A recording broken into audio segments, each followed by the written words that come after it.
আল্লাহ পাক বলেন ইয়ারফাইল্লাহুল্লাযীনা আমানু মিনকুম ওয়াল্লাযীনা উতুল ইলমা দারাজাত। সূরা মুজাদালার 11 নম্বর আয়াতের মাঝের অংশে আল্লাহ জানিয়েছেন ইয়ারফা, এটা মুজারে, বর্তমান ভবিষ্যৎ, প্রেজেন্ট ফিউচার। দিন যত যাবে এই পৃথিবীতে যারা তোমাদের ভেতরে ঈমান এনেছে, ঈমান পেয়েছে, এই কথা আল্লাহ এখানে বলেন নাই। আমরা কিন্তু এই আয়াতের ভেতরে অনেকেই নেই, কারণ আমরা ঈমান আনি না, ঈমান আমরা পেয়েছি। এই কথা বলেন না। আমার বাবা দাদা পরদাদা এরা মুসলমান ছিল, এজন্য সেই হিসাবে আমিও মুসলমান। আর সাহাবায়ে কেরাম তারা ঈমান পায়নি, তারা ঈমান এনেছিল। একটা যুবক ছেলে গায়ের শাল চাদর দিয়ে বুট জুতা মুছতেছে। জুতার দাম হয়তো 300 টাকা, শালের দাম 1500 টাকা। লোকজন জিজ্ঞাসা করছে, কি গো জুতার দাম যা, এরকম 5 জোড়া জুতা বিক্রি করলে শাল হবে না? এত দামি শাল দিয়ে জুতা মুছতেছো, কারণ কি? ছেলেটা বলে, বহু কষ্ট করে জুতা আমার টাকা দিয়ে কিনেছি, আর এই শালটা আমার বাবা আমারে দিয়েছে। বাবা এত টাকা দিয়ে শাল দিয়েছে, শালের কোনো মূল্য নেই, ওটা দিয়ে জুতা মুছতেছে। নিজে কষ্ট করে জুতা কিনেছিল, এই জন্য জুতার দাম ওর কাছে বেশি। সাহাবায়ে কেরাম যেহেতু তারা কষ্ট করে ঈমান এনেছিল, এই জন্য তাদের কাছে ঈমান জীবনের চাইতেও দামি। খুব ভালো করে শুনবেন, কোন মানুষের কাছে যদি সত্যি ঈমান দামি হয়ে যায়, তার ঈমানটাকে ঠিক রাখার জন্য সে সবচাইতে বেশি সতর্ক থাকবে শিরিক থেকে। কোরআনে কারীম জানাচ্ছে, ওয়ালাকাদ উহিয়া ইলাইকা ওয়া ইলাল্লাযীনা মিন ক্বাবলিকা লাইন আশরাকতা লা ইয়াহবাতান্না আমালুকা ওয়া লা তাকুনান্না মিনাল খাসিরিন। সূরা জুমারের 65 নম্বর আয়াত, 24 নম্বর পারার 4 নম্বর পৃষ্ঠার 12 নম্বর লাইনে আছে। এটা তাফসিরে ফি জিলালিল কোরআন থেকে বলছি। আল্লাহ পাক বলেন, হে নবী, আপনাকে এবং আপনার পূর্বে যত নবী আমি পাঠিয়েছিলাম, প্রতিটি নবীকে আমি এই ওহী নাযিল করে জানিয়েছি। এই এটা গুরুত্বপূর্ণ বিষয় বলছি, সব সময় কথা বলা ঠিক না। কথা বলেন, একটু পরে বলেন। এখন আসল বিষয়টা আমি ডেলিভারি দিচ্ছি। আমরা যে ঈমান এনেছি না ঈমান পেয়েছি? আমরা তো ঈমান পেয়েছি। যারা ঈমান এনেছিল তাদেরকে একটু শোনেন। ছাতা মাথা সব খুলে রাখি তারা। আরে না, গরম লেগে যাচ্ছে।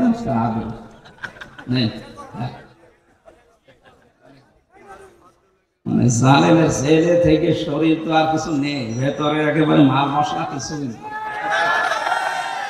পোশাক আশাক তো খোলা যাচ্ছে না, খুললে মনে হবে চেঙ্গিস খান। এই কারণে এগুলো পরে একটু মোটা মোটা হয়ে থাকি, কিন্তু গরম লাগছে। ওদিকে আবার মা বোনেরা ভিডিও দেখছে, তো সমস্যায় আছে।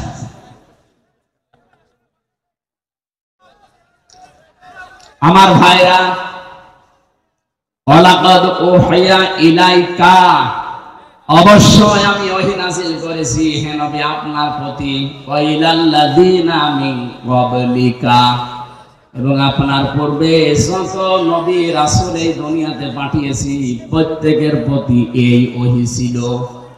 লাইন আশরাকতা লা ইয়াহবাতান্না আমালুকা, যদি আপনি শিরিক করেন। এই কথা বলছে কে?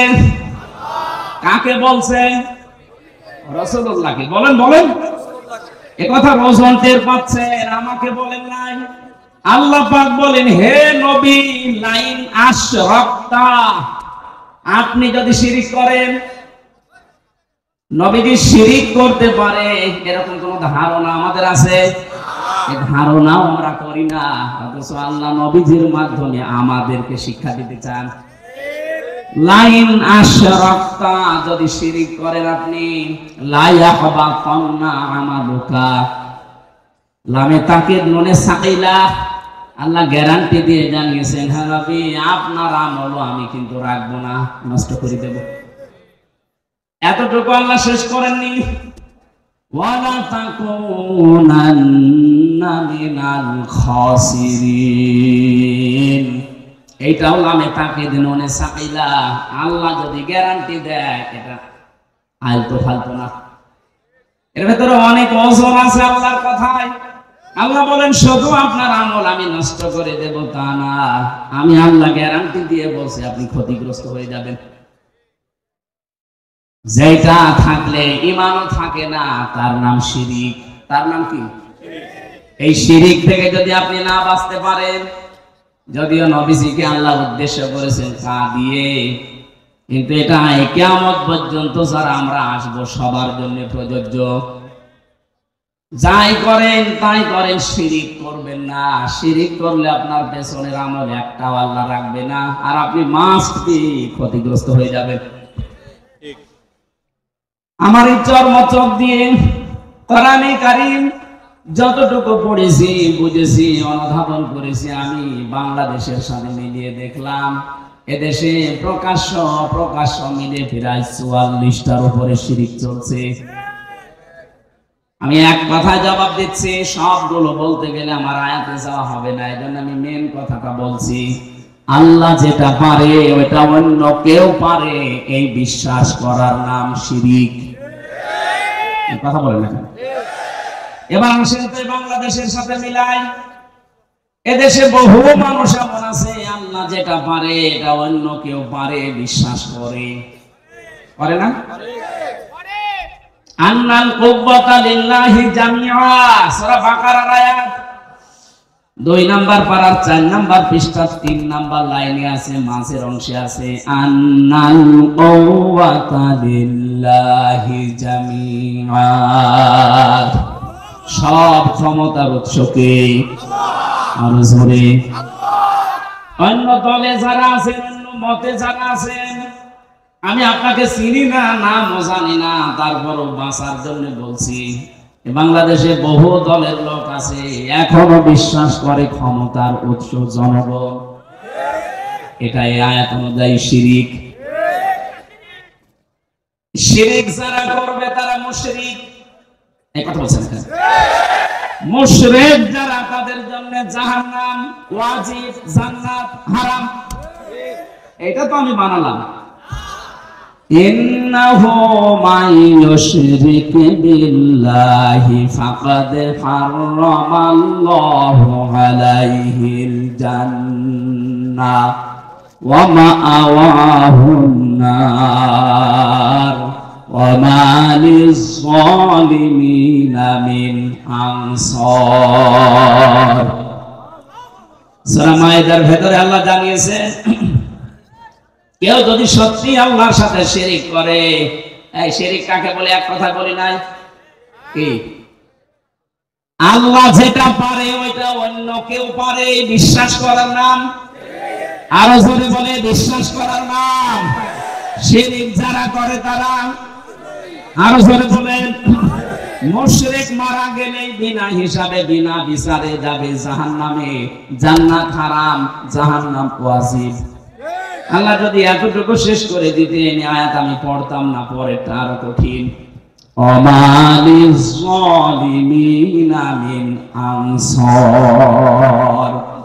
কারণ শিরিক যারা করে এরা যেহেতু আল্লাহর সাথে জুলুম করে, ইন্নাশ শিরকা লাযুলমুন আযীম, সবচাইতে বড় জুলুম আল্লাহর সাথে শিরিক করা।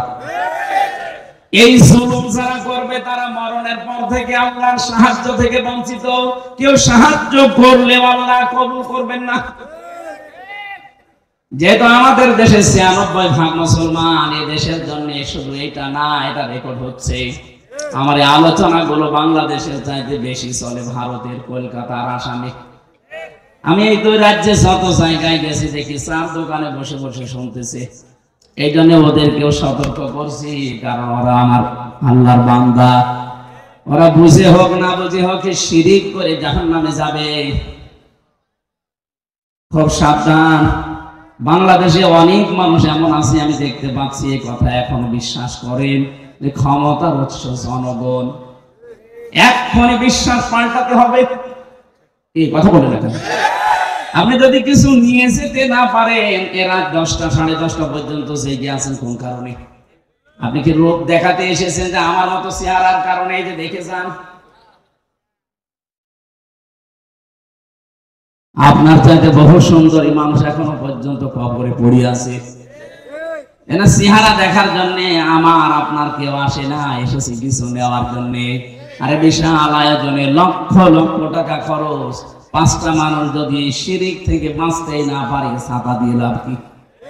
কথা বলে না কেন? আমি সহ যাদের এই বিশ্বাস এখনো আছে যে না ক্ষমতায় জনগণ দিতে পারে, এটা এখন পাল্টাতে হবে। এইটাই বাংলাদেশ জামাতি ইসলামী মানত না, এই জন্য তাদের নিবন্ধন পর্যন্ত বাতিল করে দিয়েছিল। তারা বলেছিল না ক্ষমতার উৎস আল্লাহ, ওয়ালিল্লাহুম্মা মালিকাল মুলকি তুতিল মুলকা মান তাশা। ক্ষমতার মালিক কে? আরে বলেন। আমি একটা মাত্র টাচ দিলাম, এরকম 44টা আমার এই ছোট নজরে দেখতে পাচ্ছি এই বাংলাদেশে। সুতরাং যাদের এই বিশ্বাসে আছেন, আপনি নামাজ পড়তে পারেন, রোজা রাখতে পারেন, মুসলমান দাবি করতে পারেন, কিন্তু আপনি মুশরিক। প্রশ্ন আসতে পারে, নামাজ পড়ে আবার মুশরিক হয়? রোজা রেখে হজ করে কাবা শরীফ ঘুরে আসলাম, তারপরও আমি মুশরিক? আরে ভাই, আপনি শুধু কাবা ঘর ঘুরে এসেছেন, আর আবু জেহেল ছিল কাবার সভাপতি। কাবা ঘরের সভাপতি ছিল। ওকে মুশরিক, ওকে। আপনি যদি বলেন ওকে আমার মতো আল্লাহ একজন আসে, বিশ্বাস করতো মানে? কোরআনে কারীম জানিয়েছে, ওয়ালা ইনসালতাহুম মান খালাকাস সামাওয়াতি ওয়াল আরদা লা ইয়াকুলুনাল্লাহ। আল্লাহ পাক বলেন, হে নবী, আবু জেহেলকে যদি জিজ্ঞাসা করেন আকাশ আর জমিন কে বানিয়েছে, লা ইয়াকুলুনাল্লাহ। এখানে যারা গ্রামার বোঝে, লামে তাকিদ নুনে সাকিলা, আবু জেহেল গ্যারান্টি দিয়ে বলতো আল্লাহ বানিয়েছে। আল্লাহ একজন আছে, ও বিশ্বাস করতো না? বলেন বলেন। আমি ওই বিশ্বাস করি, ও ওই বিশ্বাস করে। ও বিশ্বাস করার পরেও যদি মুশরিক হয়, আর আমি ওই বিশ্বাস করে ইমানদার থাকি, কোন কায়দায়? পার্থক্য এতটুকু, ওই যে ক্ষমতায় দিতে পারে, যে দেব দেবীরা আছে এরাও, আর এখন আর দেব দেবী আমরা বিশ্বাস করি না, করি মানুষ দিতে পারে। কথা একই। শয়তান এটা উল্টিয়ে দিয়েছে আমাদের সামনে, কারণ শয়তান ভালো করে জানে 96% মুসলমান এই বাংলাদেশে। এদের কাছে যদি একটা মূর্তি খাড়া করে দিয়ে বলি এটা পূজা করো, জীবনও করবে না। এটা যেন না করে অন্য কায়দা এটা করা যায়, সেই বিশ্বাসটাই আমাদের ঢুকিয়েছে। এজন্য আমি সহ যারা এই বিশ্বাসে আছি, এই বিশ্বাস পাল্টাবেন কিনা বলেন? যদি না পাল্টাতে চান, আমি নাম ওয়াজ করব না। বেকার আমি সেই কুষ্টিয়া থেকে আসলাম। এদেশে বহু মানুষ আমি জানি এখানেও বসে আছেন যারা এখনো বিশ্বাস করেন ক্ষমতায় দিতে পারে জনগণ। না, এ বিশ্বাস যারা করেন এক্ষুনি বিশ্বাস ভেঙে চুরমার করে ফেলেন। মজবুত বিশ্বাস আজকে নিয়ে যাওয়া লাগবে। দুনিয়া একদিকে যাক, আমি এইটা বিশ্বাস করি ক্ষমতায় দিতে পারে কে। এ বিশ্বাস আমরা করি না। হালকা পাতলা যাদের একটু এদিক ওদিক ছিল যেন ঠিক হয়ে যান, নয়তো আপনি মারা গেলে কবরে দেব, জানাজা দেব, সব বেকার হবে। কি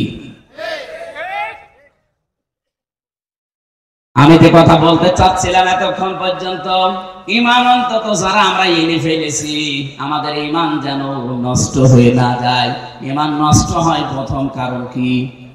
শিরক। বলেন বলেন, আরো জোরে বলেন। এবার আমি আরেকবার বলছি, শেষ বলা, আল্লাহ যেটা পারে ওইটা অন্য কেউ পারে, এই বিশ্বাস করার নাম শিরক। যারা করে তারা কিন্তু একটা বললামে বিশ্বাস নিয়ে বহু মহিলা বসে আছে প্যান্ডেলে, ওরা এখনো পর্যন্ত বিশ্বাস করে সন্তান দিতে পারে কোনো পীর সাহেব বাবা। করে না? আপনারাও এখনই পাল্টাবেন। কিয়ামত পর্যন্ত যদি আপনি হায়াত পান, সন্তান না হয়, মনে করবেন আল্লাহ দিচ্ছে না, কারণ এটা দেওয়ার একচ্ছত্র মালিকানা আল্লাহর। লিল্লাহি মুলকুস সামাওয়াতি ওয়াল আরদ ইয়াখলুকু মা ইয়াশা ইয়াহাবু লিমান ইয়াশাউ ইনাসা ওয়া ইয়াহাবু লিমান ইয়াশাউ যুকুর। সূরা সূরা 49 নম্বরে আয়াত অনুযায়ী প্রমাণ হয় আসমান জমিনের মুলকিয়াতের মালিক, রাজত্বের মালিক আল্লাহ। যাকে ইচ্ছা তাকে সন্তান দান করে, মেয়ে দেয়, ছেলে দেয়। যাকে ইচ্ছা আল্লাহ কিছু দেয় না, বন্ধা করে রাখে। সবকিছু ক্ষমতার মালিককে। সুতরাং কোন মহিলা যেন কোন সন্তানের জন্য কোন দরগায়, কোন দুর্গায়, কোন মাজারে পীর সাহেব জিন্দা হোক আর মরা হোক, জীবন আর যাবেন না। ছেলে মেয়ে না হয় না হোক, আপনি শিরিক করতে পারেন না। কথা বলেন না কেন? এই যে 44টা বলছিলাম, এটা 2 নাম্বার গেল। 3 নাম্বারটা বলছি, আমি সবগুলো না বললেও অন্তত টাচ দেই। কোরআনে কারিমে সূরা আরাফ 154 নাম্বার আয়াত শেষের দিকে আছে। আল্লাহ পাক বলেন আলা লাহুল খালকু ওয়াল আমর তাবারাকাল্লাহু রাব্বুল আলামিন। আসমান জমিন বানিয়েছে যিনি, হুকুম চলবে তার, সৃষ্টি যার, আইন তার, এই নিয়ম কার? বলেন বলেন। যেহেতু আমরা বিশ্বাস করি এই পৃথিবী বানিয়েছেন আল্লাহ, তাহলে এই বিশ্বাসও করা লাগবে এখানে আইন চলবে। যারা আল্লাহর আইন বাদ দিয়ে আল্লাহকে সৃষ্টিকর্তা মানেন, কিন্তু তার আইন বাদ দিয়ে মানুষের তৈরি করা আইন কানুন প্রতিষ্ঠার জন্য চেষ্টা করেন, আপনি মুশরিক। এক কথা বলেন না কেন?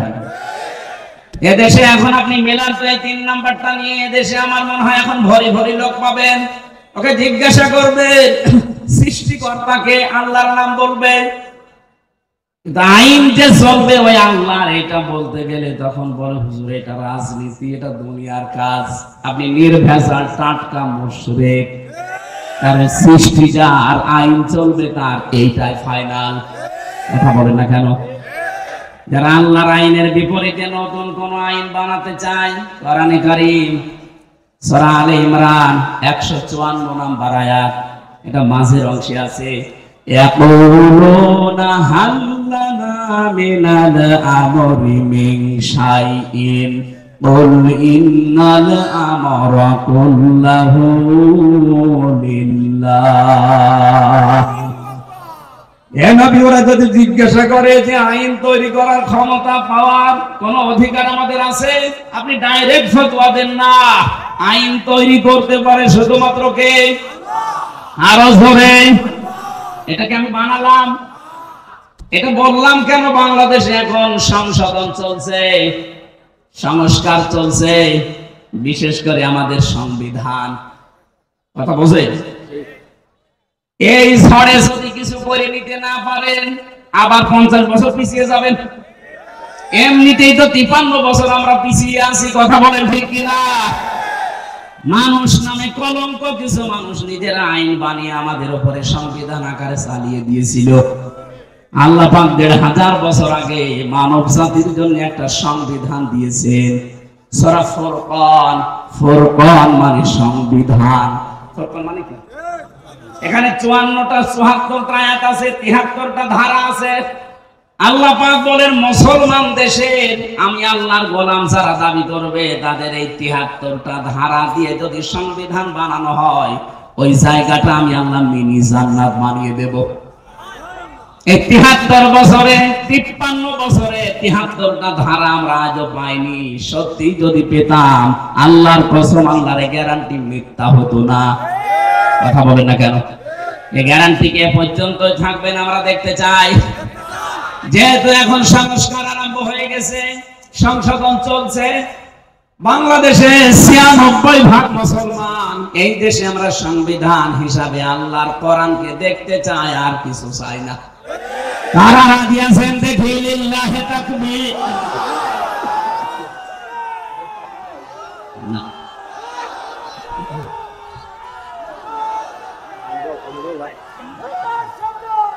ঠিক আছে, আলহামদুলিল্লাহ ভাই, কথা বুঝলেই হবে, তাকবীর না দিলেও সমস্যা নেই, কথা বুঝলে হবে। বসে আমার একটা একটা করে সবগুলো বলা সময় নিয়ে আমি তাড়াতাড়ি তাফসীরে প্রবেশ করছি। যেটা বললাম খুব গুরুত্বপূর্ণ বিষয়, আমাদের ঈমান থাকা না থাকার বিষয়। এজন্য মানুষের মর্যাদা দিনের পর দিন আল্লাহ বাড়াবে তাদের। এই পৃথিবীতে যে মানুষগুলো ঈমান আনবে, ঈমান পাবে না। আমরা ঈমান পেয়েছি না ঈমান এনেছি? আমরা ঈমান আনতে চাই। এটা হাত ধরে বসিয়ে দেব। মাথা ২টা ৩টা তার কেটে দিয়েছে। মানুষের তো একটা কাটে, আর ওর তো ৪-৫টা শেষ। আমার ভাইরা, ২ নম্বরে ওয়াল্লাযীনা উতুল ইলমা দারাজাত, তোমাদের ভেতরে যারা ইলম পাবে দারাজাত দিয়েছেন বহু বছর। দিন যত যাবে তত তাদের মর্যাদা আল্লাহ বাড়াতেই থাকবে। না, এটা ডিস্টার্ব করবে দেখছি। ওরা ২ বলে ২ হাত ধরে রাখেন। আপনারা কথা বুঝতেছেন কিনা বলে? না, না বুঝলে আমি মোনাজাত করে দেব। বুঝতেছেন? কোন জায়গায় যে আমাদের সম্মান আমরা আজ পর্যন্ত এইটাই জানি না। মনে করে জোর করে সম্মান পাওয়া যায়, জোর করলে যে আরো ঘৃণিত হওয়া লাগে, প্রমাণ দেখলেন না? ৩ জন স্বৈর শাসকের নাম এই কয়েকদিনে আমরা দেখতে পেলাম। বাশার আল আসাদ, এরপরে এই যে আফগানিস্তানের কি যেন নাম ছিল, আশরাফ ঘানি, আর আমাদের এটার নাম তো আমি মুখে নিয়ে আসতে চাই না, ও সাথে আমার দরকার নেই। যারা জোর করে টিকে থাকতে চেয়েছিল সম্মান পাওয়ার জন্য, দেখেন আল্লাহ কি ঘৃণিত করে দিয়েছে। এখনো অনেকে ধান্দায় আছেন যে না বুবু ঘুরবে। বুবু ঘুরবে মানে? তাহলে আফগানিস্তান থেকে যে পালিয়ে গেল ও তো ঘুরতো, ও ঘুরেছে। এই যে কাজকে না কাজকে মনে হয় বানিয়েছেন, এইটা তো আর ঘুরতেছে না। সুতরাং উনি গেছে তো গেছে, ও ধরার আর কোনো পদ্ধতি নেই। পৃথিবীতে আমরা যাদেরকেই পালাতে দেখি, এই যে লক্ষণ সেন ৮০৫ বছর আগে পালিয়েছে, আজও ঘুরে আসেনি।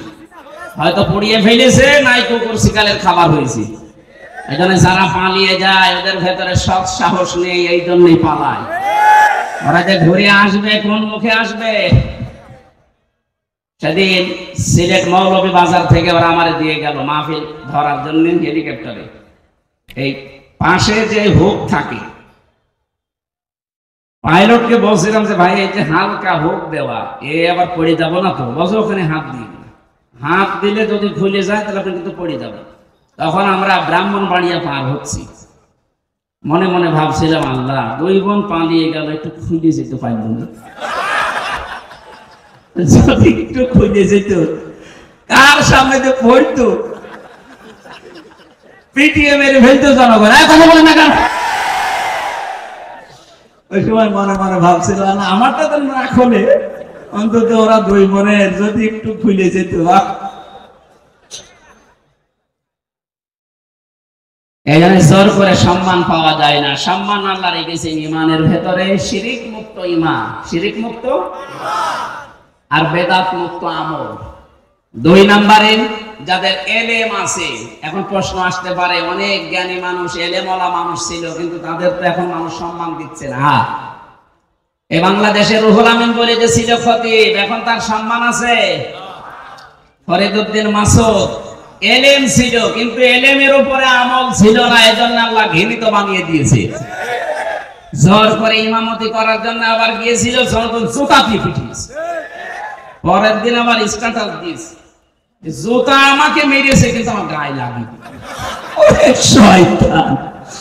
আমার মনে হয় শয়তানও হাসে যে আমি আর কি শয়তান, এটা আলেম নাম নিয়ে এত বড় জালেম।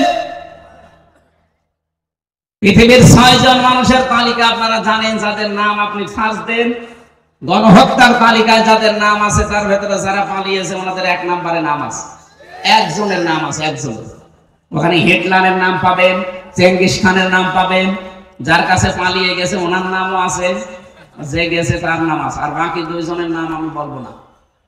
এখন যদিও সমস্যা নেই, তারপর এটা আন্তর্জাতিক বিষয় পড়ে। যাদের নাম বললাম এদের নামে একেবারে আধা জল খেয়ে গালি দিলেও অসুবিধা নেই। এজন্য গণহত্যার তালিকায় যাদের নাম, এই মানুষগুলোর বিচার যদি না হয়, পৃথিবীতে আরো অনেককে আমাদের হারানো লাগবে। এজন্য আমরা চাই খুব তাড়াতাড়ি গণহত্যার অন্তত বিচার হোক। 2732 জন মানুষ হত্যার সাথে এরা জড়িত। এই কথা বলেন না কেন? 2780 জন মানুষকে পঙ্গু করার পেছনে এরা দায়ী।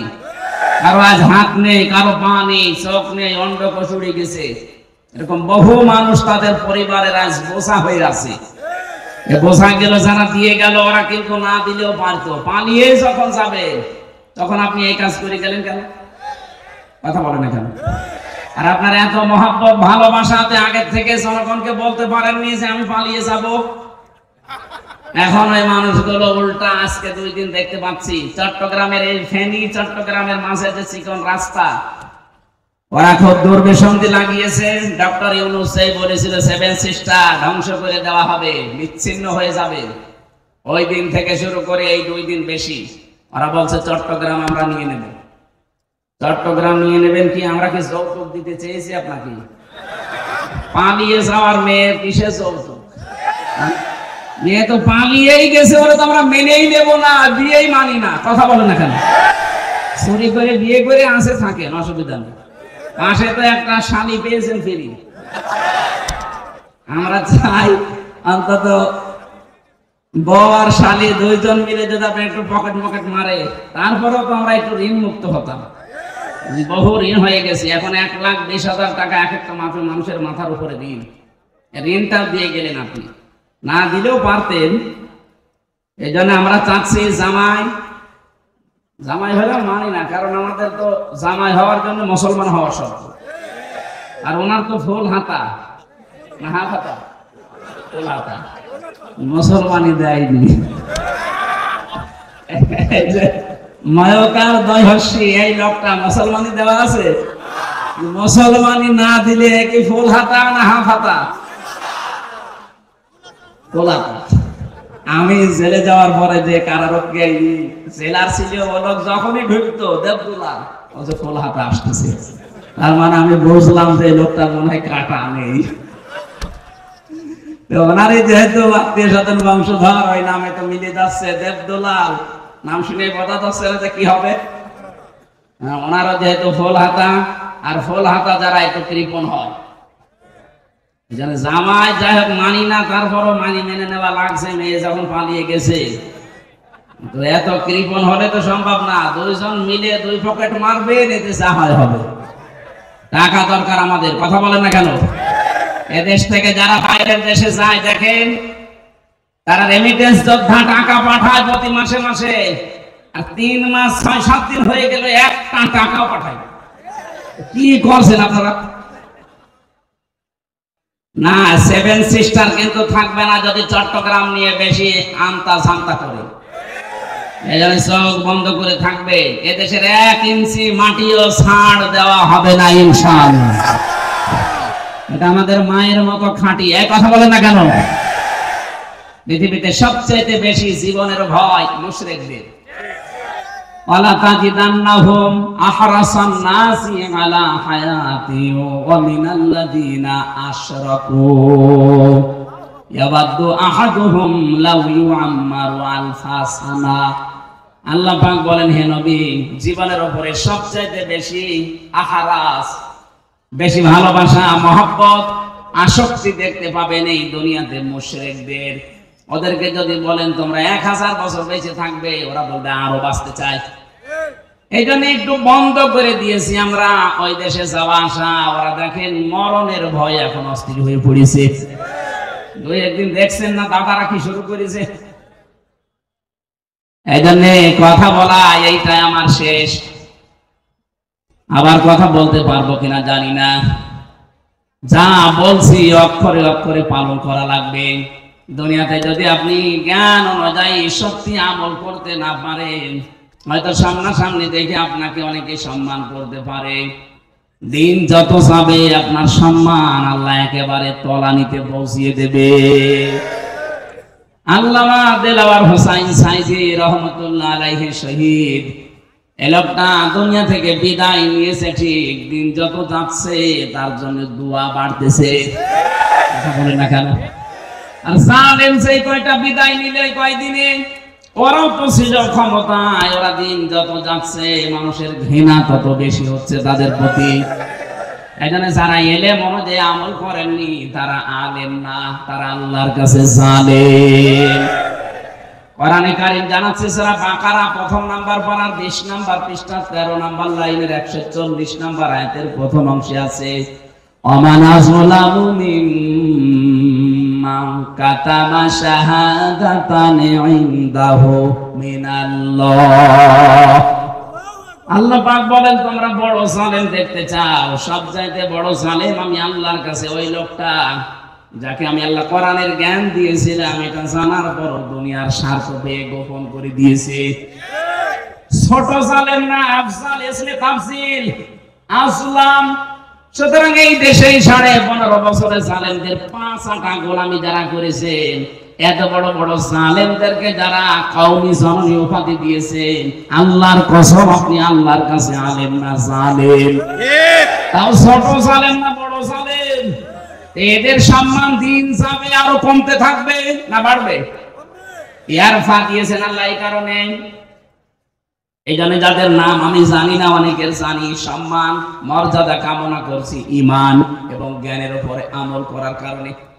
আল্লাহ যেন অবশ্যই আয়াতটা আমাদের সবার জীবনে কার্যকর করেন, বলেন আমিন। দরুদ আর সালাম পাঠ করছি নবী মুহাম্মদ রাসূলুল্লাহ সাল্লাল্লাহু আলাইহি ওয়াসাল্লামের প্রতি। এই যে কোরআনে কারীম পড়তে গেলে 29টা অক্ষর জানার মাধ্যমে পড়া লাগে, আলিফ থেকে ইয়া। প্রতিটি অক্ষরের দিকে তাকিয়ে দেখবেন, প্রত্যেকটা অক্ষরে আমার নবীর সম্মান আল্লাহ বাড়িয়েছেন। আলিফ দিয়ে তিনি জানিয়েছেন আহমদ প্রশংসিত, বা দিয়ে তিনি জানিয়েছেন বাশির সুসংবাদদাতা, তা দিয়ে তিনি জানিয়েছেন মুত্তাকি আত্মসংযমকারী, সা দিয়ে তিনি জানিয়েছেন মুদ্দাসসির কম্বলওয়ালা, জিম দিয়ে তিনি জানিয়েছেন জামিল সুন্দর, হা দিয়ে তিনি জানিয়েছেন হামিম অন্তরঙ্গ বন্ধু, খ দিয়ে তিনি জানিয়েছেন খাতামান নবিয়্যিন শেষ নবী। একটা একটা করে শেষে আসবেন ইয়াসিন। আল্লাহ জানো সিন আর ইয়া দিয়ে তিনি একত্রিত করে আমার নবীর নামকে আরো বেশি উচ্চস্থিত করে দিয়েছে। ইয়াসিন। আল্লাহ বলেন হে নেতা, হে বলেন বলেন সিন শব্দটা তাফসিরে কাবীর আল্লামা ফখরুদ্দিন রাজি রাহমাতুল্লাহ আলাইহি 5টা অর্থে তিনি ব্যবহার করেছেন। তিনি জানিয়েছেন সিন মানে সাইয়্যিদুল আলামিন, সিন মানে সাইয়্যিদুল বাশার, সিন মানে সাইয়্যিদুল কাউনাইন, সিন মানে সাইয়্যিদুল আম্বিয়া, সিন মানে সাইয়্যিদুল মুরসালিন। এক একটা শব্দের ভেতরে তাফসিরে এত কথা তিনি লিখেছেন, আমি যদি 5টা শব্দেরও ব্যাখ্যা করতাম তাহলে 2 ঘন্টা সময় লাগবে, এত কথা আছে। আমি শুধু ইঙ্গিত দিয়ার জন্য বললাম, প্রতিটি অক্ষর দিয়ে আমার নবীর সম্মান আল্লাহ আরো বাড়িয়ে দিয়েছেন। সুতরাং সাইয়্যিদুল আলামিন, সাইয়্যিদুল বাশার, সাইয়্যিদুল কাউনাইন, সাইয়্যিদুল আম্বিয়া, সাইয়্যিদুল মুরসালিন। এই পৃথিবীতে শুধু আমাদের জন্য না, নবীরাও আমার নবীকে নেতা মানত, রাসূলরাও আমার নবীকে নেতা মানত। মেরাজে যাওয়ার সময় তিনি যে মসজিদে নামাজ আদায় করিয়েছিলেন বাইতুল মামুরে, লক্ষ কোটি ফেরেশতারা সেখানে নামাজ আদায় করেছে। সবাই কাতারবদ্ধ হয়ে দাঁড়িয়েছে। ফেরেশতা জিবরাইল এসে বলে, হে নবী, ইমামতি করার জায়গাটা দেখেন ফাঁকা, কেউ দাঁড়ায়নি। আজকের এই ময়দানে আপনি ছাড়া ইমাম হওয়ার যোগ্যতা, নেতা হওয়ার যোগ্যতা এখানে আর কারো নেই। আপনি যান সামনে। নবী যে 2 রাকাত নামাজ আদায় করালেন, জিজ্ঞাসা করলেন জানেন পেছনে কারা? বললেন না। আপনার পেছনে আজকে যারা 2 রাকাত নামাজ পড়েছে প্রত্যেকটা নবী রাসূল। এবং আল্লাহর ফেরেশতারা এখানে নামাজ পড়েছে। হে নবী, আজকে থেকে আপনাকে আল্লাহ ঘোষণা দিয়েছে, আপনি শুধু সাজ্জাদুল বাশার না, মানুষের নেতা না, সাজ্জাদুল আলামিন না, তামাম পৃথিবী যত জগৎ আল্লাহ বানিয়েছেন এই জগতের নেতা না, আপনি হচ্ছেন নবীদেরও নেতা, রাসূলদেরও নেতা। নবী রাসূলরা যদি মেনে নিতে পারে তাকে, আপনি সলিমুদ্দি কলিমুদ্দি রাসূলকে নেতা মানেন না, কাকে মানেন? আপনার বিবেক কি মরে গেছে নাকি? খালি ইয়াসিন সূরা পড়লে 10 খতম কোরআন শরীফ পড়া সওয়াব হয় না, এটাকে মানা লাগে। অনেকেই মনে করে ইয়াসিন পড়লে 10 খতমের সওয়াব পাবেন, কিন্তু আপনার ইয়াসিন ঠিক রাখা লাগবে। আল্লাহর ঘোষণা দেওয়া নেতা পৃথিবীতে একজন, ইয়াসিন। হে নেতা, আপনি সেই নেতাকেই মানেন না, মানেন আপনি নেতার বিরুদ্ধে যারা, তাদেরকে। এই কথা বলেন না কেন? আশা করছি আপনি বুঝে ফেলেছেন। এরপরেও যদি কেউ না বোঝার ভান করে থাকেন, এদিকে আসেন, ঝড়ি কোদাল দিয়ে বোঝাচ্ছে, আসেন। আমার মনে হয় কোরআন শরীফ বুখারী শরীফ দিয়ে আপনার হবে না, এখন বাকারি শরীফ লাগবে আপনার। এত ভেঙে ভেঙে বলার পরেও যদি কারো মনের ভেতরে দাগ না কাটে, ওর বিবেকে যদি কাজ না করে, আমার যা মনে হয় ওর বিবেকের উপরে কুকুরে পোশাক করেছে। ও বলছে ঠিক। যশোরের মানুষ এত পাগল না। তাহলে আজকে থেকে আপনি আল্লাহর ঘোষণা দেওয়া নেতা যিনি, তাকে মানা লাগবে না। হ্যাঁ, কথা বলেন না কেন? ঠিক আছে, আমরা এবার তেলাওয়াতকৃত যে 2টা আয়াতের অর্ধেক পড়েছিলাম। প্রথম পড়েছিলাম সূরা নজম 32 নম্বর আয়াতের প্রথম অংশটা। দ্বিতীয় পড়েছি আমি সূরা নাহলের 112 নম্বর আয়াতের 4 ভাগের 1 ভাগ। আপনারা যেটা বলবেন আমি সেই আয়াতের আলোচনা করব। বলেন। হ্যাঁ, দুইটা তো সময় হবে। ঠিক আছে, শরীর ভালো লাগবে না। এই সামনে জানুয়ারি মাসের 3 তারিখ 4 তারিখ 2 দিন ব্যাপী আকিস গ্রুপ হয়েছে খুলনায় যে মাহফিল দিত আকিস ফাউন্ডেশন, ওইটা দেবে না, ওইটা যশোরে দেবে। যশোরে দেবে যে পুলের হাটের যে হাসপাতাল আছে ওনাদের, 8 দিন হাসপাতালের পেছনে এই বিশাল মাঠে আমার 3 তারিখে দিয়েছে জানুয়ারির, রাত 8টা থেকে 11টা পর্যন্ত। আলহামদুলিল্লাহ। আর মিজানুর রহমান আজহারি ভাইকে দিয়েছে 4 তারিখে, ওনারও 8টা থেকে 10টা পর্যন্ত। আকিস গ্রুপ করবে আজকে দাওয়াত। ওনার আমারে দাওয়াতটা ছিল সেই কোথায়, চট্টগ্রাম বিভাগে। আকিস সাহেবের এই বড় ছেলে ডাক্তার মহিউদ্দিন জোর করে বলছে এখানে নেওয়া লাগবে। যশোরবাসী, নড়াইল, যশোর, ঝিনাইদহ, সাতক্ষীরা, খুলনা, বাগেরহাট 4-5 জেলার মানুষকে আমরা হাজির করব। অন্তত 10 লাখ মানুষ হবে ইনশাআল্লাহ ওই দিন। আরে ভাই, আগামী বছর ডিসেম্বর 22 থাকবো। যে অবস্থা দেখছি কি হবে সামনে, দেখেন যুদ্ধ লেগে যায়। আমরা প্রথমটা শুরু করছি, যেহেতু প্রথমে সূরা নাহাল আছে 112 নম্বর আয়াত। খুব ভালো করে আমি বাংলাদেশের সাথে খাপের খাপ মিলাবো ইনশাআল্লাহ। জবান খুলে আগে পড়ে নেই, একটু নড়াচড়া ওঠা এগুলো কম করবেন। শুধু প্রসাব পায়খানা আর বিড়ি খাওয়া বাদ দিয়ে যেতে পারবেন। বিড়ি খেতে পারেন, অনেকের নেশা আছে তো, না খেলেও মরে যাবে। আপনি খেয়ে আবার চলে আসেন নাকি? আর আমি আকিস গ্রুপে আছি খতিব হিসাবে, ওদের বিড়ি গান বিক্রি হয়। এই জন্য আমার অ্যাডভার্টাইজ করা লাগবে না, আপনারা খেয়ে আবার চলে আসবেন। আমি চট্টগ্রাম আর সিলেটে বহু ইমাম সাহেবকে বিড়ি খেয়ে ফেলে দিয়ে নামাজে দাঁড়াতে দিয়েছে। তারা ইমাম সাহেব যদি বিড়ি খায়, মুসল্লি তো গাঁজা খাওয়ার কথা, অন্তত গাছা পর্যন্ত যাবেন না, বিড়ি না। না, এটাও ঠিক না। আমরা বলেছি আকিস সাহেবের যে ছেলেরা আছে কয়েকজনকে বলেছি, স্যার এগুলো বাদ দিয়ে দিন। ওনারা বলছে আমরা ছেড়ে যাওয়ার ইচ্ছে আছে, আমার বাবা যাই করেছে, আমরা খাবার বানাবো। ওনাদের 65টার উপরে প্রোডাক্ট তৈরি হচ্ছে এখন বাংলাদেশে। আমি মনে হয় বিড়িটা ছেড়ে দিলে ওনাদের যে এখন অর্থ সম্পদ আল্লাহ দিয়েছে, 14 বংশ বসে খাবে, টাকা পড়াবে না। সুতরাং এই হারাম কাজ যেটা, এটা ছেড়ে দেওয়া ভালো। কথাও দিয়েছে আস্তে আস্তে ছেড়ে দেবে, একবারে তো সম্ভব না। 12,000 কোটি, 14,000 কোটি, 20,000 কোটি, এত টাকা একবারে ছেড়ে দেওয়া, এই জন্য ছেড়ে দিলেই ভালো ইনশাআল্লাহ। সামনে এই আপনি বিড়ি খেতে যাচ্ছেন নাকি? হ্যাঁ, নেন আমরা একটু তেলাওয়াত করি, শয়তান আশপাশে থাকলে যেন ভাই পালায়।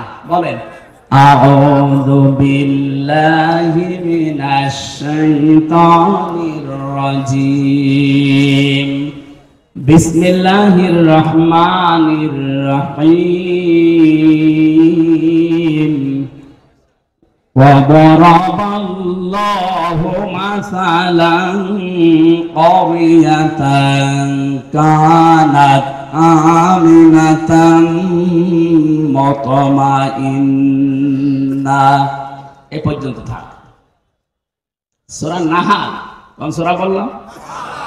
তাফসীর করার জন্য এখানে অ্যাডভোকেট গাজী এনামুল হক সাহেব আছে, বহু পুরাতন মানুষ আপনাদের, কত আলেম বসে আছে। তাফসীরের মূল নীতি উসুলে তাফসীরের প্রায় 13টা লেখা আছে। এটা তাফসীরে খাজেনের প্রথমে পাবেন। কোন আয়াত থেকে কথা বলতে হলে তার আগের আয়াত পরের আয়াতের সাথে সম্পর্ক কি, এইটা মাতৃভাষায় অর্থ, শুদ্ধ তেলাওয়াত, এরপরে ঐতিহাসিক প্রেক্ষাপট, শানে নজরুল যেটা বলে ব্যাকগ্রাউন্ড, এরপরে এখানকার শিক্ষা কি, এরপরে শিক্ষা নিয়ে বাড়ি যাওয়া লাগবে। এগুলো আগে বলা লাগে। আমরা এগুলো আপনারা সবাই জানেন। আমরা একবারে চলে যাচ্ছি, যেহেতু শুদ্ধ তেলাওয়াত আমরা কমপ্লিট করেছি। আল্লাহ পাক এখানে একটা গ্রামের উদাহরণ দিয়েছে। এটা গ্রাম না, মনে করেন এই রহিতা, এই কদলাপাড়া, এই গ্রামের উদাহরণ আল্লাহ দিচ্ছেন। যদিও এই গ্রামের না, এটা মক্কা শরীফের। আমরা এই গ্রামটা একটু ধরে তারপরে তাফসীরের সাথে মিলাই। আমি যা বলছি এটা ফিজিলালিল কোরআন থেকে কোট করা। আল্লাহ রাব্বুল আলামিন বলেন, আমি একটা গ্রামের উদাহরণ দিলাম। এই গ্রামের উদাহরণ কেন দিয়েছি? কারণ এখানে যারা বসবাস করত, 1 নম্বরে তারা নিরাপদ, 2 নম্বরে নিশ্চিন্ত। এ পর্যন্ত বাংলা অর্থ ছিল। ঐতিহাসিক প্রেক্ষাপট, শানে নজরুল কি, মুফাসসির লিখেছেন তাফসীরে হাক্কানীতে, নবীজি যখন মেরাজে যাচ্ছিলেন দেখলেন কালো কালো কি যেন উপরে উঠতেছে। বিশ্ব নবী যখন প্রথম আসমান পাড়ি দিয়ে ষষ্ঠ আসমান, সপ্তম আসমানে উঠবেন, তখন দেখলেন কালো কালো কি যেন পিপিলিকার মতো নামতেছে। জিজ্ঞাসা করলেন, ইয়া আখি জিবরাইল, হে ভাই জিবরাইল, আমার সফর সঙ্গী আপনি, এই যে কালো কালো কি ওঠে, আরে পিপিলিকার মতো কি এগুলো নামে? ভালো করে শুনবেন, ফেরেশতা জিবরাইল ওই দিন বলেছিল, হে রাসূল, দুনিয়াতে যে যেই ধরনের গোনাগুলো করে এগুলো সব আকাশে উঠতেছে, আর এই গোনাগুলো আল্লাহ যাবার গজব করে ওই যে পিপিলিকার মতো নামাচ্ছে। পৃথিবীতে আমরা যে যেই ধরনের গোনা করবো এটা কিন্তু আবার রিটার্ন আসবে। কথা বুঝতেছেন? তাহলে এমন আজকে এমন শিক্ষা নিয়ে যাব যেন অন্তত এগুলো আর না ওঠে, এটা বন্ধ হয়ে যায়। এটা যদি নিচ থেকে বন্ধ হয়ে যায়, উপর থেকে আসাও বন্ধ হয়ে যাবে। কথা বলেন না কেন? আল্লাহ ইচ্ছা করে কিচ্ছু নামাতে চান না। আমরা যা করি এটা ইনপুট দেওয়ার পর এটা আউটপুট আসে। কোরআনে কারিমে ব্যাপারে জানিয়েছেন সূরা রুমের 41 নম্বর আয়াতে, যাহারাল ফাসাদু ফিল বাররি ওয়াল বাহর বিমা কাসাবাত আইদিন নাস, ইলা আখির আয়াত। আল্লাহ পাক বলেন, জলে স্থলে যে বিপদ আপদ মুসিবত গজব গুলো দেখতে পাও, একটাও আমি দিতে চাই না। এগুলো সব তোমার 2 হাতের কামাই। কেন এগুলো দেয় জানো? লিউযিকাহুম বা'দাল্লাযী আমিলু, আমি মজা চাকাতে চাই, স্বাদ আস্বাদন করাতে চাই। তোমরা যে অপরাধ গুলো করো, আমল করো, কাজ করো, এই কাজের কিছু প্রতিদান আমি দুনিয়ায় পাঠাই, লাআল্লাহুম ইয়ারজিউন, আশা করি তোমরা ফিরে আসবে। কিন্তু আমার আল্লাহর আফসোস, ফিরে তো আসো না, তোমাদের বিদ্যা আরো বাড়ে। কথা বলেন না কেন? সূরা শুরার 30 নম্বর আয়াতে আল্লাহ একটু বিস্তারিত ভাবে আয়াতে দিয়েছেন, ওমা সাবাকুম মিন মুসিবাতিন ফাবিমা কাসাবাত আইদিকুম ওয়া ইয়াফু আন কাসীর। জলস্থলে যে বিপদ আপদ মুসিবত গুলো আসে সব কিন্তু তোমাদের হাতের কামাই করা, অধিকাংশ তো আমি আল্লাহ মাফ করে দেই। তাছাড়া যত অপরাধ তোমরা দুনিয়ায় সংগঠিত করো সবগুলো তো উপরে উঠতেছে। এগুলো যদি আমি আল্লাহ গজব আর আযাব নাযিল করি, শ্বাস ফেলার সময় পেতে না। সুতরাং আমাদের উচিত হবে আয়াত থেকে শিক্ষা নেওয়া। আমরা দেখি আল্লাহ আয়াত দিয়ে কি জানাতে চাচ্ছেন। প্রথমে উদাহরণ দিচ্ছেন আল্লাহ, ওয়া দারাবাল্লাহু মাসালান ক্বরিয়াতান। দরাবা মানে দৃষ্টান্ত দেওয়া, এই দৃষ্টান্ত উদাহরণ উপমা দিচ্ছে কে? এই দেখেন, ওয়া দারাবাল্লাহু মাসালান ক্বরিয়াতান কানাত আমিনাতান মুতমাইন্না। আল্লাহ বলেন আমি নিজে উদাহরণ দিলাম, উপমা দিলাম, দৃষ্টান্ত দিলাম একটা গ্রামের। কি সেই গ্রামে ছিল জানো? ওই গ্রামের মানুষগুলো নিরাপদ ছিল এবং নিশ্চিন্ত ছিল। তাফসীরে ইবনে কাসিরের ভেতরে ব্যাখ্যায় লিখেছে, এই গ্রাম বলতে আল্লাহ মক্কা শরীফকে বুঝিয়েছেন। ওই জামানা পর্যন্ত মানুষ তামাম দুনিয়া এমন কাবার আশপাশ পর্যন্ত কেউ নিরাপদে ছিল না। চুরি ডাকাতি সন্ত্রাসী চিন্তায় মানুষের কোনো গ্যারান্টি ছিল না বেঁচে থাকার আশপাশে। কিন্তু কাবার আশপাশ গুলোতে যারা কাবার চত্বরের ভেতরে আসবে আল্লাহ তাদের নিরাপদ এবং নিশ্চিন্ত করে দিয়েছিলেন। আল্লাহ বলেন এতটুকু আমি শেষ করিনি, ইয়াতিহা রিজকুহা রাগাদাম মিন কুল্লি মাকান। বিভিন্ন জায়গা থেকে আমি আল্লাহ তাদের জীবন উপকরণ পাঠিয়েছিলাম। আশপাশে ইয়েমেন ছিল, সিরিয়া ছিল। আজকে সিরিয়া বিজয় হয়নি। এই সমস্ত আশপাশ দেশ থেকে তাদের রিস্কের যে জীবন উপকরণ লাগে, রিজিক সব আমি পাঠাতাম। আশপাশের মানুষগুলো যে ইমানদার ছিল তা না, কিন্তু ওই মানুষগুলোর বিবেক ছিল, ওর বিবেকের উপরে আমি আল্লাহ এমন ভাবে আঘাত দিয়েছিলাম, বাধ্য হয়ে তারা এদের জন্য খাবার পাঠিয়ে দিত, জীবন উপকরণ যা লাগে জীবন চলতে সব তারা পাঠাতো। কিন্তু আপনি তাদের এইটা আমি সেট করে দিলাম, তাদের নিরাপত্তা তুলে নিয়েছি, তাদের নিশ্চিন্ত হওয়া এগুলো আমি আল্লাহ বন্ধ করে দিয়ে ফাদাকাল্লাহু লিবাসাল জুই ওয়াল খাউফ, আমি আল্লাহ পোশাক পরিয়ে দিলাম তাদের আস্থাপন করার জন্য। এক নাম্বার ক্ষুধার পোশাক, দুই নাম্বার ভয়ের পোশাক। বিমা কানু ইয়াসমাউন, কারণ তারা যা করতো তার বিনিময়ে। এই যে এটা বাংলা অর্থ ছিল, এটার এক নাম্বার কারণ আল্লাহ আয়াতের মাঝখানে তিনটা শব্দ দিয়ে বুঝিয়েছেন কেন আমি এই নিরাপদ এবং নিশ্চিন্ত এটা বন্ধ করে দিয়ে এই ক্ষুধা এবং ভয়ের পোশাক পরিয়েছিলাম জানো। ফাকাফারাতি বিআনউমিল্লাহ, তারা আমি আল্লাহর নিয়ামতের সাথে কুফরি করেছিল। কি করেছিল? এবার আমি বাংলাদেশের সাথে মিলাবো। আগে কাবা শরীফটা মিলিয়ে নেই। সূরা আলে ইমরান 4 নাম্বার পারার প্রথম নাম্বার পৃষ্ঠা 7 নাম্বার লাইনের 93 নাম্বার আয়াতের মাঝে এটা আছে, দেখবেন ওয়ামান দাখালাহু কানা আমিনা। আল্লাহ পাক বলেন যে এখানে প্রবেশ করে তাকে নিরাপত্তা দিয়ে দেন। এই জায়গাটার নাম বাক্কা। বাক্কা মানে মক্কা। বাক্কা মানে কি? প্রাচীন নাম। ইন্না আউয়ালা বাইতিন উযিআ লিন-নাস লাল্লাযী বিবাক্কাতা মুবারাকা ওয়া হুদাল লিল আলামিন।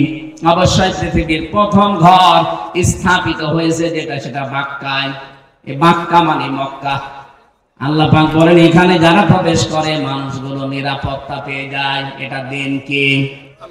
এই কথা বলেন, এটা দেন কে? আরো জোরে বলেন। বাংলাদেশ কি কাবা শরীফ? বলেন। কাবা শরীফ থেকে কত দূরে আমরা? 6010 কিলোমিটার দূরে আমরা। এখন এই 56,000 বর্গ মাইলের বাংলাদেশ যদি আমরা নিরাপদ এবং নিশ্চিন্ত করতে চাই, কাবা শরীফে আল্লাহ যেমন ভাবে তৈরি করেছেন, যেই নিরাপত্তা দিয়েছেন, ওইটা আমাদের এই দেশে তৈরি করা লাগবে। কাবার চত্বরের ভেতরে 1 নাম্বার আপনি কোনো শিরিক পাবেন না। একটা বলছেন না কেন? কোরআনে কারিমে আয়াতের দলিল পেয়েছি আমি তাফসীরে সূরা আনআম 7 নাম্বার পারা 17 নাম্বার পৃষ্ঠার প্রথম নাম্বার লাইনের 82 নাম্বার আয়াতের প্রথম অংশে আছে আল্লাযীনা আমানু ওয়া লাম ইয়ালবিসু ঈমানাহুম বিযুলমিন উলাইকা লাহুমুল আমন ইলা আখির আয়াত। আল্লাহ পাক বলেন যারা ঈমান আনে আর ঈমানের সাথে জুলুমকে মিশ্রণ করে না, এখানে জুলুম মানে শিরক। জুলুম মানে কি? যারা ঈমানের সাথে শিরককে মিশ্রণ করবে না, উলাইকা, এখানে গ্রামার জানে যারা জিজ্ঞাসা করেন উলাইকা ইসমে ইশারা দিয়ে আল্লাহ যারা এই হাত দিয়ে দেখাতে চায় যশোরের এই বাংলার মানুষগুলো, উলাইকা লাহুমুল আমনু, এরাই নিরাপত্তার হকদার। সুবহানাল্লাহ বলতে পারেন না? তাহলে আমরা যদি যে আতঙ্কে এখন আছে আমাদের প্রতিবেশীদের দ্বারা, আতঙ্কে নেই, এই আতঙ্কগ্রস্ত যদি আমরা থাকতে না চাই, আমরা যদি সত্যি শান্তি, স্বস্তি, নিরাপত্তা এবং নিশ্চিন্ত ভাবে দেশে চলাফেরা করতে চাই, দল মত দেখা যাবে না। একটাই কাজ এখন আমাদের মালিকের হুকুম, শিরিক মুক্ত করা লাগবে দেশটাকে। কথা বলে না কেন? আমাদের বিশ্বাসের শিরিক, আমাদের কর্মের শিরিক, যত রকমের শিরিক বাংলাদেশে আছে সবগুলো যদি আমরা তুলে দিতে পারি, আমাদের এই দেশটাতেও কেউ আসলে সে কিন্তু নিরাপত্তা পেয়ে যাবে, আমরা নিরাপদে বসবাস করতে পারবো। যত রকমের রিজিকের ব্যবস্থা আল্লাহ আমাদের জন্য করবে। প্রতিবেশী খারাপ হয়েছে তাতে কি, এই প্রতিবেশী ছাড়া যদি আশপাশের সবগুলো দেশ চলতে পারে, বাংলাদেশে চলতে পারবে। দরকার এদের সব বাদ দিয়ে দেবো, হারাম এদের সাথে সম্পর্ক রাখা। আমরা এখন সম্পর্ক রাখবো আমাদের পুরাতন ভাই পাকিস্তানের সাথে, তুরস্কের সাথে, দরকার চীনের সাথে। প্রতিটি জায়গা থেকে রিজিক আসবে। ১৫০০ বছর আগে যদি আল্লাহ এটা করতে পারে, আমাদের জন্য পারবে না মানে?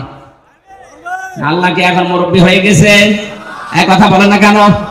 আমাদের বিশ্বাস আছে যে আল্লাহ যেমন ছিল ওই রকম আছে। কথা বলেন ঠিক? আল্লাহ ওই সময় যদি পারে কাবা শরীফের, আমাদের দেশটাতেও পারবে যদি আমরা ওই ধরনের ইমানদার হতে পারি। ওয়ালা তাহিনু ওয়ালা তাহজানু ওয়া আনতুমুল আ'লাউনা ইন কুনতুম মুমিনিন। আল্লাহ পাক বলেন কোনো ভয় নেই, কোনো চিন্তা নেই, তোমরাই বিজয়ী হবে যদি মুমিন হতে পারো। তাহলে বিজয় দেওয়ার মালিক কে? মুমিন হওয়ার মালিক অবশ্যই আল্লাহ। আল্লাহ মুমিন হবে? আল্লাহ তো মুমিন আছে। আল্লাহর নাম মুমিন না? একা করে দেখা। আল্লাহর যে ৫,০০০ নাম আছে, আমরা ৯৯টা বেশি জানি, তার ভেতরে মুমিন আছে না নেই? তাহলে মুমিন তো আল্লাহ আছে। আল্লাহর মুমিন হওয়া দরকার নেই, মুমিন হওয়া লাগবে কাদের? বিজয় দেবে কে? কোন চিন্তা নেই, কোন দুঃখ নেই। কারণ যারা আমরা এই কথা বলে ফেলেছি, ইন্না সালাতি ওয়া নুসুকি ওয়া মাহইয়ায়া ওয়া মামাতি লিল্লাহি রাব্বিল আলামিন। এই কথা যারা সত্যি আমরা মন দিয়ে, প্রাণ দিয়ে, মুখ দিয়ে বলে ফেলেছি, আমি নামাজ আল্লাহর জন্য, আমার বেঁচে থাকা আল্লাহর জন্য, আমার কোরবানি আল্লাহর জন্য, আমার মরে যাওয়া আল্লাহর জন্য, এই মানুষগুলোর তো বিন্দু মাত্র চিন্তা, টেনশন আসার কথা না। কথা বলেন ঠিক কিনা? এই মানুষের সংখ্যা আগস্টের ৫ তারিখের আগ পর্যন্ত আমরা একটা শরীর পেয়েছিলাম। এই যে বিশ্বাস যে আমার নামাজ, আমার কোরবানি, আমার বেঁচে থাকা, আমার মরে যাওয়া, মাত্র ১০০ জনের ১৫ জন এই বিশ্বাস করতো।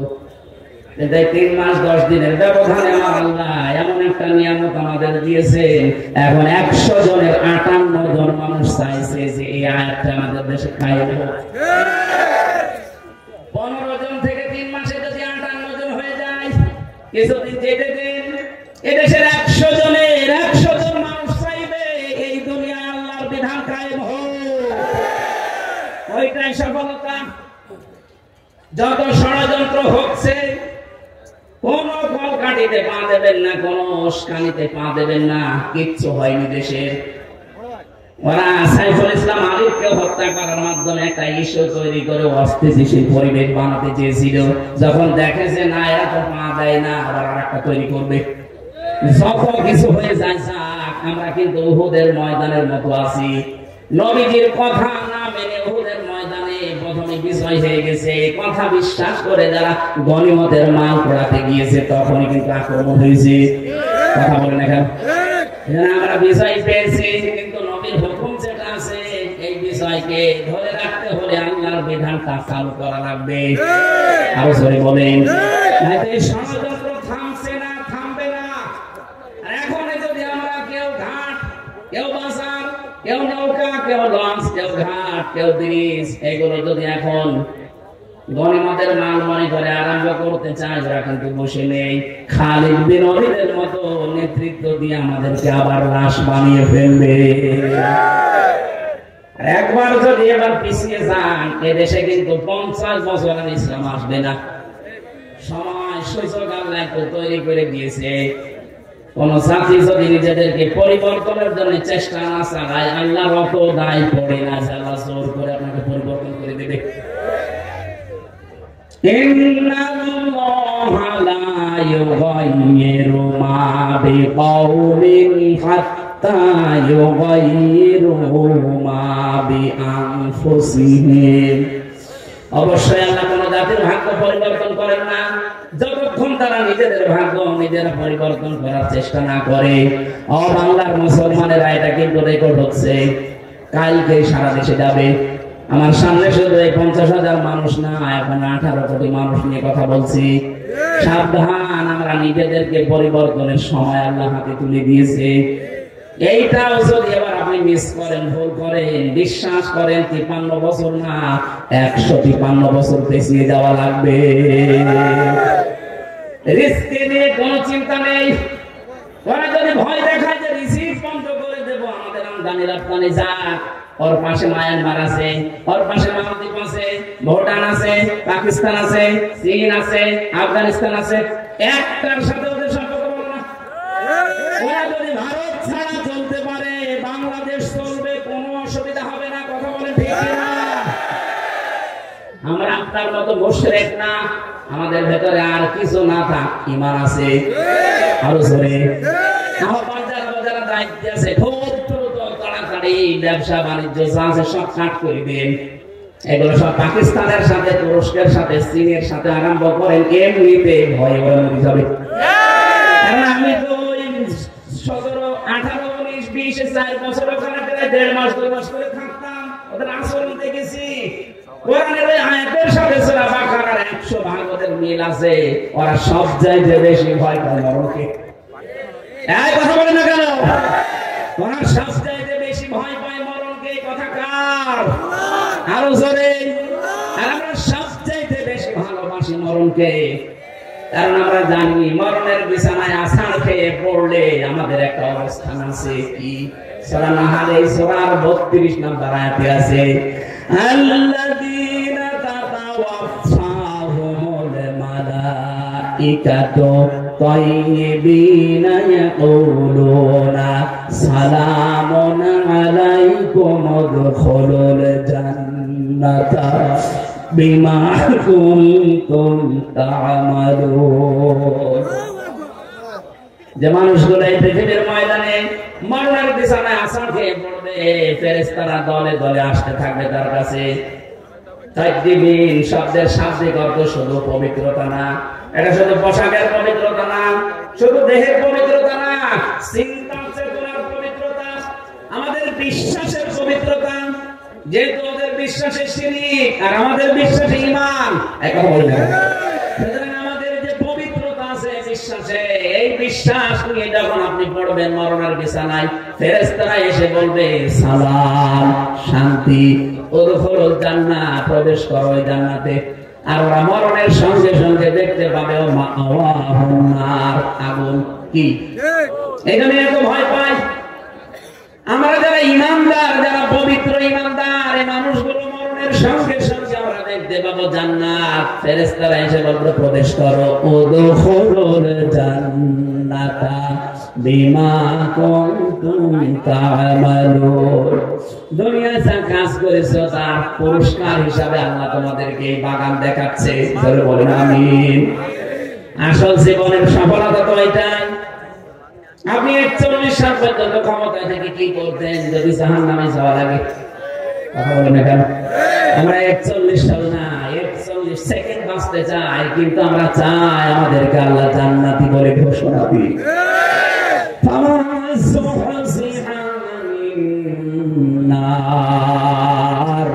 وأدخل الجنة فقد فاز ফাজ।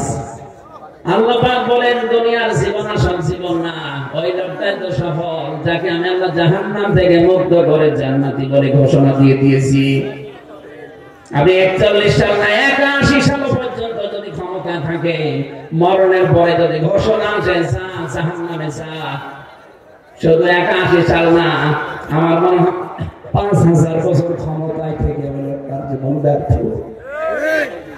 এরপরের আয়াতে আল্লাহ আমাদেরকে সতর্ক বাণী দিয়েছেন, ওয়ামাল হায়াতুদ দুনিয়া ইল্লা মাতাউল গুরুর।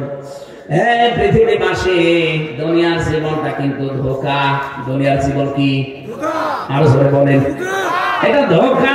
তোমার মা বাবা ধোঁকা, সন্তানাদি ধোঁকা, স্ত্রী ধোঁকা।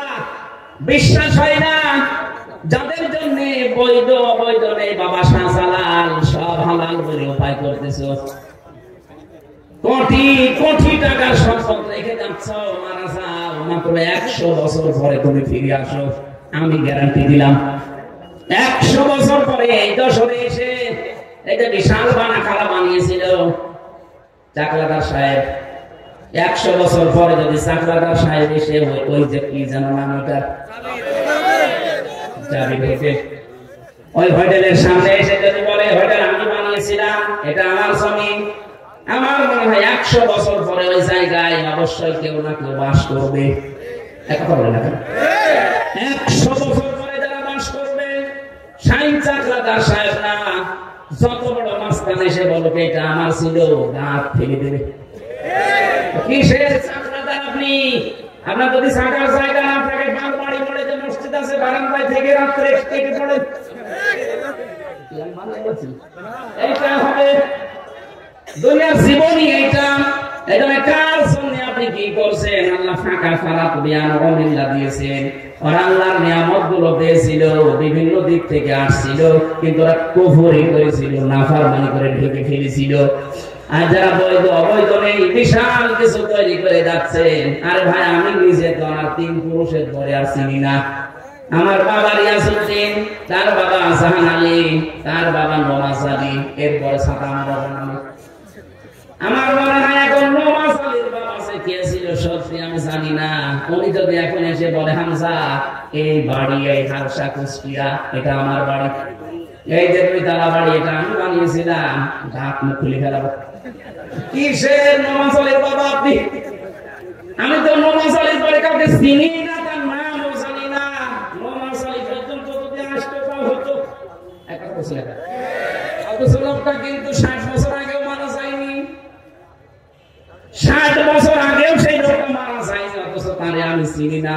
আর আমার মেয়ে তো তার জীবন চিনার কথাই না। আমার মেয়ে সর্বোচ্চ আমির হামজা, রিয়াসউদ্দিন, জাহান আলী পর্যন্ত চিনি। এরপরে জিজ্ঞাসা করুন কে, এটা কি ফেরেশতা? যশোরবাসী, কথাগুলো আমি নিজের জন্য বলছি। আজকে থেকে কোনো হারাম কাজে যাওয়া যাবে না।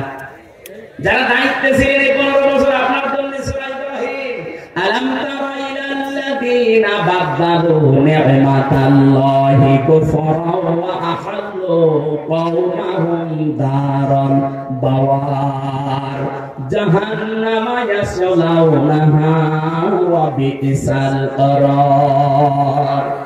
আল্লাহ বলেন নিয়ামত, হে নবী আপনি একটু দেখেন না কেন ওরা নিয়ামত পাওয়ার পরে ঢেকে ফেলেছিল, কুফরি করে বদলিয়ে দিয়েছিল আমার নিয়ামতকে। এবং 2 নাম্বার ওয়াহাল্লু কওমাহুম দারাল বাওয়ার, ওরা জাতিকে জাহান্নামের দিকে পরিচালিত করেছিল। এই 15.5 বছর মূর্তির মাধ্যমে আল্লাহর অবাধ্যতা বিভিন্ন জায়গায় চালু করে পুরা জাতিকে ওরা কিন্তু জাহান্নামের দিকে পরিচালিত করেছিল। কথা বলে না কেন? সব চাইতে এখানে যে আল্লাহর নিয়ামত, আমি তাফসিরে ইবনে কাসিরে পেয়েছি, সব চাইতে বড় নিয়ামতের কথা আল্লাহ দিয়েছেন রাসূলুল্লাহর নাম। তাদের কাছে সবচাইতে বড় নিয়ামত ছিল আমার রাসূল। কিন্তু এই মানুষগুলো আমার রাসূলকে পাওয়ার পর তাদের কর্মসূচিগুলো, এটা সূরা আলে ইমরানের 164 নাম্বার আয়াতের প্রথম অংশে পাবেন, লাকাদ মান্নাল্লাহু আলাল মুমিনিন ইলা আখিরি আয়াত। আমি আল্লাহ যত দয়া তোমাদের উপরে করলাম, সবচাইতে বড় দয়া এইটা যে মুমিনদের উপরে আমি একজন রাসূল পাঠিয়েছি। এ রাসূলকে তারা পাওয়ার পরে মানিত না, আনুগত্য করে না, আরো দেশ থেকে তাড়িয়ে দিয়েছিল। প্রশ্ন আসতে পারে সে তো 1000 বছর আগের কথা, এখন কি? এখন আছে। এখন রাসূল নেই, কিন্তু রাসূলের নায়েব আছে। এখন বলে না কেন? বিশ্ব নবীর স্থলাভিষিক্ত নায়েব রাসূল, উত্তরাধিকারী আলেম যারা, তারা এই 15.5 বছর আপনি কি করেছেন আলেমদের সাথে বলেন তো? এটা একটা নিয়ামত ছিল, রাসূলের উত্তরাধিকারী হয়তো তাদের মাথায় দড়ি দিয়ে ডান্ডা বেড়ি পড়িয়ে আপনি কোটে তুলতেন, জেলখানার ভেতরে যদি রাখতেন, এমন কঠিন অবস্থায় রেখেছিলেন। অন্যান্য সাধারণ মানুষের মতো না, আলেমদের প্রতি সব চাইতে বেশি রাগ আপনার। আল্লাহ পাক বলেন, এই যে নবীর ওয়ারিস যারা, নবীর উত্তরাধিকারী যারা, এদের সাথে যখন খারাপ আচরণ করে ফেলেছে, ফাদাকাল্লাহু লিবাসাল জু, আমি আল্লাহ যখন তাদেরকে খোদা দুর্ভিক্ষের পোশাক পরিয়ে দিয়েছি, 7 চাকাতে। বারবার বলতো না শেষের দিকে এসে দুর্ভিক্ষ আসবে, এই কথা বলেন এখানে। পোশাক আল্লাহ নিজে পরিয়েছিলেন, রিস্কের মালিক সে তো তিনি। এজন্য 18 কোটি মানুষের এখনো খাবারের অভাব নেই। আল্লাহ যদি দায়িত্বটা ছেড়ে দিতেন, আমাদের দেশের জায়গা অনুযায়ী মানুষ আমরা যা মরে একেবারে গরু ছাগলের মতো পড়ে থাকতাম। আল্লাহ এখনো পর্যন্ত পোশাকটা পরাননি, তার কারণ আছে। কারণ এদের নিয়ামত গোপন করা, নিয়ামত অস্বীকার করার যে কার্যক্রম চলছিল, আগস্টের 5 তারিখে আমার আল্লাহ হঠাৎ করে কর্তন করে সেট করে ঠান্ডা করে দিয়েছেন। চলতে থাকতো, আল্লাহর কসম করে বলছি, আল্লাহ আমাদের পোশাক পরিয়ে দিতেন খোদা আর ভয়ে। ভয়ের পোশাকটা এখনো কাটে নাই, এ পোশাক কাটতে পারে। একটা পদ্ধতি আছে, বিশ্ব নবীর 4 দফা কর্মসূচি মেনে নেওয়া লাগবে। কামার সালনা ফিকুম রাসূলাম মিনকুম ইয়াতলু আলাইকুম আয়াতিনা ওয়া ইউযাক্কিকুম ওয়া ইউআল্লিমুকুমুল কিতাবা ওয়াল হিকমা ওয়া ইউআল্লিমুকুম মা লাম তাকুনু তা'লামুন। বলেন আল্লাহু আকবার। 4টা কর্মসূচি এখন থেকে আমাদের হাতে নেওয়া লাগবে। 1 নম্বরে কোরআন তেলাওয়াত করে করে মানুষদেরকে বোঝাতে হবে, কারণ নবী নেই, এই দায়িত্ব এখন উম্মতি মুহাম্মদীর। কথা বলেন না কেন? যেই দলে এই কর্মসূচি আছে যে কোরআন তেলাওয়াত করে মানুষকে বোঝায়, কোরআনে কারীম শিক্ষা দেয়, কোরআন দিয়ে পবিত্র করার জন্য ব্যক্তি, পরিবার, সমাজ, রাষ্ট্রকে চেষ্টা চালায়, কোরআনে কারীমের শিক্ষা ব্যবস্থাকে শিক্ষায় নিয়ে যাওয়ার জন্য যারা চেষ্টা করে, হিকমতের সহিত যারা কাজ করে, হিকমত মানে সুন্নাত, সুন্নাত অনুযায়ী এই কাজগুলো যারা আঞ্জাম দেয়, অবশ্যই আপনাকে এই কর্মসূচিগুলো দুনিয়ায় বাস্তবায়ন করা লাগবে রাসূলের পদ্ধতিতে। যে করছে আপনি সেখানে যাবেন। আপনাকে আমি বিএনপি, আপনাকে আমি জামাত ইসলামী, আপনাকে আমি সরকার করতে বলছি না। এই 4টা কর্মসূচি যাদের কাছে পাবেন, তাদের সাথে জোটবদ্ধ হয়ে, তাদের পেছনে থেকে সংঘবদ্ধ হয়ে আল্লাহর নবীর 4 দফা কর্মসূচি জমিনে বাস্তবায়নের জন্য চেষ্টা করবেন। এভাবে চেষ্টা করতে করতে যখন শেষ পর্যায়ে যাবেন, জীবনের শেষ দিন, আছাড় খেয়ে যখন মরণের বিছানায় পড়বেন, আল্লাহ পাক ফেরেশতা পাঠিয়ে আপনাকে যে জান্নাত দেবে ওটা দেখিয়ে দেবেন। বলেন আমিন।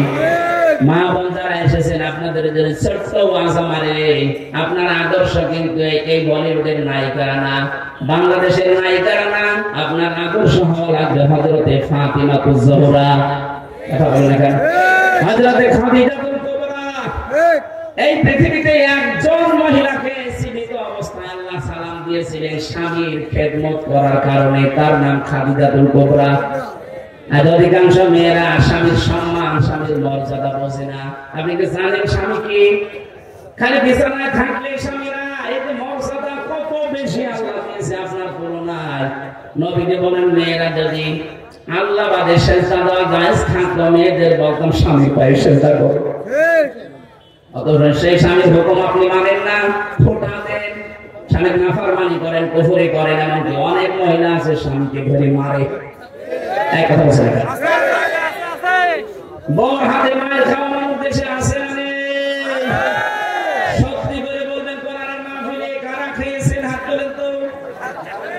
আপনি আপনি খাবেন, আপনি তো কাঠ কাটা বিয়ে তো করে তার সব কেটে দিয়েছে। আগে তো 500 টাকা কাটা ছিল, এখন সব কেটে দিয়েছে। না সম্মানিতা মা বলেন, আমি হাসির খোরাকি দেয়নি, হাসারো মোবাইল আসে, হুজুর একটু একটু বলতে পারেন না, আমার ধরে ধরে মারে। মানুষ আশা করছে খুব সতর্ক থাকবেন এ ব্যাপারে। স্বামীর সম্মান অনেক বেশি, অনেক বেশি, মানে আল্লাহর আরশ পর্যন্ত। এই পৃথিবীতে একজন মানুষকে আল্লাহ আল্লাহ রাসূলের পরে স্থান দিয়েছে, অথচ হাজারো মহিলা এই স্বামীকে কষ্ট দেওয়ার কারণে জাহান্নামে যাবে, রবে নিচে দেখেছি। কারণ স্বামীর কুফরি করা, স্বামীর নাফরমানি করা, তাদের মনে কষ্ট দেওয়া। আল্লাহ যেন আপনাদের এলাকায় যে মেয়েগুলো আছে তাদেরকে বাঁচিয়ে দেন, বলেন আমিন। নবীজি তিরমিজি শরীফে জানিয়েছেন, ইলা নাসারা ইলাইহা সারজাতুহু, স্বামী যখন বাইরে থেকে আসবে স্বামীকে আপনি আনন্দ দেবেন, অভ্যর্থনা জানাবেন, শুভেচ্ছা স্বাগতম এগুলো জানিয়ে তাকে খুশি করবেন। 2 নম্বরে ওয়াইদা গাবা আনহা হাফিজাতুহু, স্বামী যখন বাইরে যাবে মাস্ক দিয়ে স্বামীর ইজ্জত আবরু, স্বামীর সন্তান আর সম্পদ হেফাজত করে রাখবেন। ওয়াকুইনু আলা দীনি সাওজাতিহা, স্বামী যদি দ্বীনের কাজ করে, মানবতার কাজ করে, মানুষের উপকারের কাজ করে, দ্বীন কায়েমের কাজ করে, তাকে ছাড় দেবেন, সুযোগ দেবেন, তাকে উৎসাহ দেবেন, ছেড়ে দেবেন। আমি সাহায্য করা দূরের কথা আরো বাধাবেন। আমি নামাজ পড়ে রোজা রেখে জীবন জান্নাত যেতে পারবেন না। 4 নম্বরে স্বামী যেটা জায়েজ হজম করে, যদি সবচেয়ে জায়েজ হয় জীবন থাকা কালে তাকে মানা লাগবে। আল্লাহ 4টা গুণ মেয়েদেরকে জান্নাত রাখবে বলে দিয়েছেন। যত মহিলা বসে আছে বিভিন্ন জায়গায়, এই 4টা গুণ অর্জন করে ফাতেমাতুজ জহরা খাদিজাতুল কুবরার সাথে জান্নাতে যাওয়ার তৌফিক দান, বলেন আমিন। আগামীতে আসলে আবার কথা বলবো বলে শেষ করছি। আমিন। বারাকাল্লাহু লানা ওয়া লাকুম ফিল কোরআনিল আযীম।